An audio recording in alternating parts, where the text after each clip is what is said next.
ಕರ್ನಾಟಕದ ಬಹುನಿರೀಕ್ಷಿತ ಮೇಕೆದಾಟು ಯೋಜನೆಗೆ ತಮಿಳುನಾಡು ಸರ್ಕಾರ ವಿರೋಧಿಸಬಾರದು ಅಂತ ಆಗ್ರಹಿಸಿ ಕನ್ನಡ ಪರ ಸಂಘಟನೆಗಳು ಹೊಸೂರು ಆನೇಕಲ್ ರಸ್ತೆ ಬಂದ್ ಮಾಡಿ ಪ್ರತಿಭಟನೆ ಮಾಡಿದರು. ಕನ್ನಡ ಒಕ್ಕೂಟಗಳ ಅಧ್ಯಕ್ಷ ವಾಟಾಳ್ ನಾಗರಾಜ್ ಅವರ ನೇತೃತ್ವದಲ್ಲಿ ಈ ಪ್ರತಿಭಟನೆ ನಡೀತಾ ಇದ್ದು, ಕರ್ನಾಟಕದ ನೀರಿನ ಹಕ್ಕು ಹಾಗೂ ರಾಜ್ಯದ ಯೋಜನೆಗಳ ವಿಚಾರದಲ್ಲಿ ಯಾವುದೇ ರಾಜಿ ಮಾಡಿಕೊಳ್ಳಬಾರದು ಅಂತಾನೂ ಆಗ್ರಹಿಸಿದ್ರು. ಬೆಂಗಳೂರಿನ ಹೊರವಲಯದ ಆನೇಕಲ್ ತಾಲೂಕಿನ ಅತ್ತಿಬೆಲೆ ಗಡಿ ಭಾಗದಲ್ಲಿ ಮೇಕೆದಾಟು ಯೋಜನೆ ಜಾರಿಯಾಗಬೇಕು, ಮಹದಾಯಿ ಕಳಸಾ ಬಂಡೂರಿ ಯೋಜನೆ ಕಂಪ್ಲೀಟ್ ಆಗಬೇಕು, ಅಲ್ಲದೆ ಬಿಡದಿ ಉಪನಗರ ಯೋಜನೆಗೆ ವಿರೋಧ ವ್ಯಕ್ತಪಡಿಸಿ ಕನ್ನಡ ಪರ ಸಂಘಟನೆಗಳು ರಸ್ತೆ ತಡೆಯನ್ನು ಕೂಡ ನಡೆಸಿದ್ರು. ಮೇಕೆದಾಟು ಯೋಜನೆ ವಿಚಾರದಲ್ಲಿ ಕರ್ನಾಟಕ ಹಾಗೂ ತಮಿಳುನಾಡು ನಡುವೆ ಬಹಳ ವರ್ಷಗಳಿಂದ ವಿವಾದ ಮುಂದುವರೆದಿದೆ.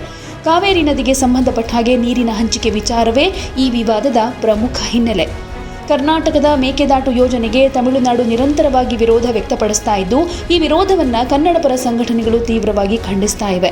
ಇದೇ ತಿಂಗಳ 13ನೇ ತಾರೀಕು ಕರ್ನಾಟಕ ಬಂದ್ ಆಗುತ್ತೆ. ಯಾವುದೇ ಕಾರಣಕ್ಕೂ ಬಂದ್ ವಾಪಸ್ ಪಡೆಯೋದಿಲ್ಲ. ತಮಿಳುನಾಡಿನಲ್ಲಿ ವಿದ್ಯಾರ್ಥಿಗಳು ಕನ್ನಡದ ಬಗ್ಗೆ ತೀವ್ರ ವಾಗ್ದಾಳಿಯನ್ನು ನಡೆಸ್ತಾ ಇದ್ದಾರೆ. ಹೀಗಾಗಿ ಕರ್ನಾಟಕ ವಿದ್ಯಾರ್ಥಿಗಳು ನಮಗೆ ನಿಮ್ಮ ಬೆಂಬಲ ಬೇಕಾಗಿದೆ. ಬೆಂಗಳೂರಿನ ಜನತೆ ಪ್ರತಿ ಮನೆಗೂ ಕೂಡ ಬೀದಿಗಿಳಿದು ಪ್ರತಿಭಟನೆ ಮಾಡಬೇಕು ಅಂತ ವಾಟಾಳ್ ನಾಗರಾಜ್ ಹೇಳಿದ್ದಾರೆ. ಇನ್ನು ಕರ್ನಾಟಕಕ್ಕೆ ತನ್ನ ವ್ಯಾಪ್ತಿಯಲ್ಲಿ ಕಾನೂನುಬದ್ಧವಾಗಿ ಕೈಗೊಳ್ಳಬೇಕಾಗಿರೋ ಯೋಜನೆಗಳನ್ನು ಕೈಗೊಳ್ಳುವ ಅವಕಾಶ ಇರಬೇಕು ಅನ್ನೋದು ಪ್ರತಿಭಟನಾಕಾರರ ವಾದ. ಇದರ ಹಿನ್ನೆಲೆಯಲ್ಲಿ ಗಡಿ ಭಾಗದಲ್ಲಿ ಯಾವುದೇ ಅಹಿತಕರ ಘಟನೆ ನಡೆಯದಂತೆ ಪೊಲೀಸ್ ಇಲಾಖೆ ಮುನ್ನೆಚ್ಚರಿಕಾ ಕ್ರಮಗಳನ್ನು ಕೈಗೊಂಡಿದೆ. ಗಡಿ ಭಾಗದ ಪ್ರಮುಖ ರಸ್ತೆಗಳು, ಚೆಕ್ ಪೋಸ್ಟ್ಗಳು, ಜನಸಂಚಾರ ಹೆಚ್ಚಿರುವ ಪ್ರದೇಶಗಳಲ್ಲಿ ಹೆಚ್ಚಿನ ಪೊಲೀಸರನ್ನು ನಿಯೋಜಿಸಲಾಗಿತ್ತು. ಕರ್ನಾಟಕದಿಂದ ತಮಿಳುನಾಡಿಗೆ ಹಾಗೆ ತಮಿಳುನಾಡಿನಿಂದ ಕರ್ನಾಟಕಕ್ಕೆ ಸಂಚರಿಸುವ ವಾಹನಗಳ ಮೇಲೂ ಕೂಡ ಪೊಲೀಸರು ನಿಗಾ ಇಟ್ಟಿದ್ದಾರೆ. ಒಟ್ನಲ್ಲಿ ಒಂದು ಕಡೆ ಮೇಕೆದಾಟು ಯೋಜನೆಗೆ ತಮಿಳುನಾಡಿನ ವಿರೋಧ, ಇನ್ನೊಂದು ಕಡೆ ಕರ್ನಾಟಕದ ನೀರಿನ ಹಕ್ಕಿನ ವಿಚಾರ. ಈ ಎರಡನ್ನೂ ಮುಂದಿಟ್ಟುಕೊಂಡು ಕನ್ನಡ ಪರ ಸಂಘಟನೆಗಳು ಹೋರಾಟಕ್ಕಿಳಿದಿವೆ. ರಸ್ತೆ ತಡೆದು ಪ್ರತಿಭಟನೆ ಮಾಡ್ತಾ ಇದ್ದ ವೇಳೆ ಪೊಲೀಸರು ಮಧ್ಯಪ್ರವೇಶಿಸಿ ಪ್ರತಿಭಟನಾಕಾರರನ್ನ ವಶಕ್ಕೆ ಪಡೆದುಕೊಂಡಿದ್ದಾರೆ. ಪ್ರತಿಭಟನಾಕಾರರನ್ನ ವಶಕ್ಕೆ ಪಡೆದುಕೊಂಡು ನಂತರ ವಾಪಸ್ ಬಿಟ್ಟು ಕಳಿಸಿದ್ದಾರೆ. ಬಂದ್ ಯಶಸ್ವಿ ಆಗಲಿ ಅಂತ ಹೇಳಿ ತಮಿಳುನಾಡಿನವರು ನಾವೇನು ಕಾಲು ಕೆರೆದು ಕೂತಿಲ್ಲ. ತಮಿಳುನಾಡಿನವರು ಉದ್ದೇಶಪೂರ್ವಕವಾಗಿ ನಮ್ಮ ಮೇಲೆ ಬಹಳ ಕೆಟ್ಟ ಚಿಂತನೆ ಮಾಡ್ತಾ ಇದ್ದಾರೆ. ನಾನು ಈಗ ಯಾರಿದ್ದಾರೆ ಅಲ್ಲಿ, ವಿಜಯ್ ಮುಖ್ಯಮಂತ್ರಿ ಅವ್ರನ್ನ ಹೇಳ್ತೀನಿ, ರಾಜಕೀಯ ಮಾಡಬೇಡಿ. ಮೇಕೆದಾಟು ಆಗೋದ್ರಿಂದ ನಿಮಗೇನು ತೊಂದರೆ ಇಲ್ಲ. ವಿದ್ಯುತ್ ಶಕ್ತಿ ತಯಾರಾಗುತ್ತೆ. ವಿದ್ಯುತ್ ಶಕ್ತಿ ಅಂತಂದರೆ ರೋಲ್, ನೀರು ಅದ್ರ ಮೇಲೆ ಹೋಗಿ ಉರುಳೋದು. ಆ ನೀರು ಎಲ್ಲಿಗೆ ಹೋಗುತ್ತೆ? ಮತ್ತೆ ತಮಿಳುನಾಡಿಗೆ ಹೋಗಬೇಕು.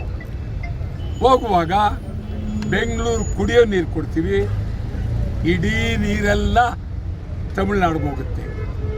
ನೀವು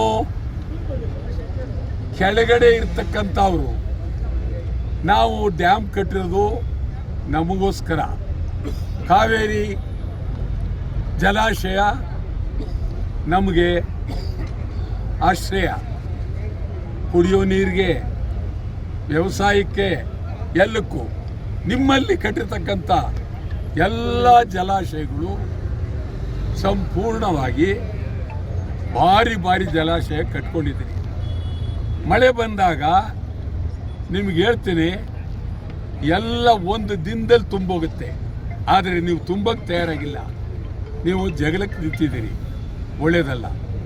ನಾನು ಹೇಳ್ತೀನಿ, ಬೆಂಗಳೂರಲ್ಲಿರುವ ಮದ್ರಾಸ್ನವ್ರಿಗೆ ನೀವು ನಿಮ್ಮ ಮುಖ್ಯಮಂತ್ರಿಗೆ ಪತ್ರ ಬರೀರಿ, ಗಂಭೀರವಾಗಿ ಮೇಕೆದಾಟನ್ನ ಒಪ್ಕೊಳ್ಳಿ ಅಂತ. ಇಲ್ಲ ನಾವು ತಮಿಳುನಾಡು ಬರಬೇಕಾಗುತ್ತೆ ಅಂತ ಹೇಳಿ, ಮೇಕೆದಾಟು ಆಗಲೇಬೇಕು. ನಾವಂತೂ ಮೇಕೆದಾಟಿಗಾಗಿ ತೀವ್ರ ಹೋರಾಟ. ಇದ್ರ ಜೊತೆಗೆ ಮೇಕೆದಾಟು ಒಂದೇ ಅಲ್ಲ, ಉತ್ತರ ಕರ್ನಾಟಕ, ಹೈದರಾಬಾದ್ ಕರ್ನಾಟಕ, ಬೆಳಗಾವಿ, ಮೈಸೂರು, ಮಂಗಳೂರು, ಕೋಲಾರ, ಮಹದಾಯಿ ಕಳಸಾ ಬಂಡೂರಿ, ನಾಳೆ ಹೋಗ್ತಾ ಇದ್ದೀರಿ. ಮೇಕೆದಾಟು ಯೋಜನೆನ ನಾವು ಮಾಡೇ ಮಾಡ್ತೀರಿ. ಯಾರು ಅಡ್ಗಲ್ಲ. ಡಿ ಕೆ ಶಿವಕುಮಾರ್ ಅವರು ಈಗಾಗಲೇ ಮುಖ್ಯಮಂತ್ರಿಗಳು ಅವ್ರು ಮೇಕೆದಾಟು ಮಾಡಬೇಕು ಅಂತ ಪಾದಯಾತ್ರೆ ಮಾಡಿ 4.5 ವರ್ಷ ಆಯಿತು. ಒಂದು ಸಣ್ಣ ಕಲ್ಲು ಹಾಕಿಲ್ಲ ಅಲ್ಲಿ. ಇಲ್ಲ, ಈಗ ಸಚಿವರು ಹೇಳಿದ್ದಾರೆ 15ನೇ ತಾರೀಕು ಒಳಗಡೆ ನಾವು ಕೇಂದ್ರ ಸರ್ಕಾರಕ್ಕೆ ಯೋಜನೆ ಇದನ್ನ ಪಟ್ಟಿ ಸಲ್ಲಿಸ್ತೀರಿ ಅಂತ ಹೇಳಿ. ಇಲ್ಲ ಬರೀ ಇದು ಈಗಾಗಲೇ 1-2 ಸಲ ಸಲ್ಲಿಸಿದ್ದಾರೆ. ಈಗ ಅವ್ರಿಗೇನು ಸಾಮಾನ್ಯವಾಗಿ ಪಾರ್ಲಿಮೆಂಟ್ನಲ್ಲಿ ಹೇಳಿದ್ರು ಮೇಕೆದಾಟಿಗೆ ನಮ್ದೇನು ಅಡ್ಡಿ ಇಲ್ಲ, ಯಾವಾಗ ಬೇಕಾದ್ರೆ ಮಾಡ್ಬೋದು ಅಂತ ಹೇಳ್ಬಿಟ್ರು. ಆದರೆ ಶಿವಕುಮಾರ್ ಅವ್ರಿಗೂ ನಮ್ಮ ತಮಿಳುನಾಡು ಮುಖ್ಯಮಂತ್ರಿಗೂ ಸ್ವಲ್ಪ ಸ್ನೇಹ ಇದೆ. ಆ ಸ್ನೇಹಕ್ಕೆ ಕಟ್ಟು ಬೀಳಬಾರ್ದು. ಆ ದೃಷ್ಟಿಯಿಂದ 13ನೇ ತಾರೀಕು ಸಂಪೂರ್ಣ ಕರ್ನಾಟಕ ಬಂದ್, ತಮಿಳುನಾಡು ವಿರುದ್ಧ, ತಮಿಳುನಾಡು ಧೋರಣೆ ವಿರುದ್ಧ 13 ಸಂಪೂರ್ಣ ಕರ್ನಾಟಕ ಬಂದ್. ಕರ್ನಾಟಕ ಬಂದ್ಗೆ ಇಡೀ ರಾಜ್ಯ ಸಜ್ಜಾಗಿದೆ, ನಿಲ್ಲಬೇಕು. ಈಗಾಗಲೇ 2,500ಕ್ಕೂ ಮೇಲೆ ಕನ್ನಡ ಪರ ಸಂಘಟನೆಗಳು ಬೆಂಬಲವನ್ನು ನೀಡಿದ್ದಾರೆ.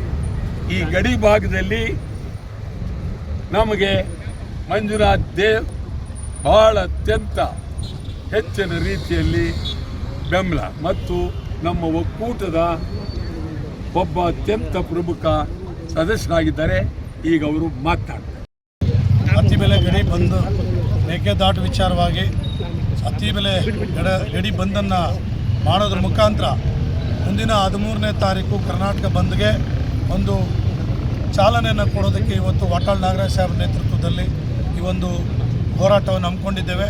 ನಮ್ಮ ಉದ್ದೇಶ ಇಷ್ಟೇ, ನಮಗೆ ನಿನ್ನೆ ಮೊನ್ನೆಯಿಂದ ತಮಿಳುನಾಡಿನ ಏನು ಅಲ್ಲಿ ಸಾಮಾಜಿಕ ಜಾಲತಾಣಗಳಲ್ಲಿ ಕಾವೇರಿ ವಿರುದ್ಧ ಮತ್ತು ಮೇಕೆದಾಟು ಅಣೆಕಟ್ಟು ಯೋಜನೆ ವಿರುದ್ಧ ಅಲ್ಲಿನ ರಾಜಕೀಯ ಪಕ್ಷಗಳು ಅಲ್ಲಿ ತಮಿಳುನಾಡಿನ ಯುವಕರಲ್ಲಿ ಯಾವ ರೀತಿಯಾದಂಥ ವಿಷ ಬೀಜವನ್ನು ಬಿತ್ತಿ ನಮ್ಮ ಮೇಲೆ ಎತ್ಕಟ್ತಿದ್ದಾರೆ ಅಂತ ಹೇಳಿದ್ರೆ ಅದು ನಿಜವಾಗಲೂ ಕೂಡ ಅವರಿಗೆ ಶೋಭೆ ತರ್ತಕ್ಕಂಥ ವಿಚಾರ ಅಲ್ಲ.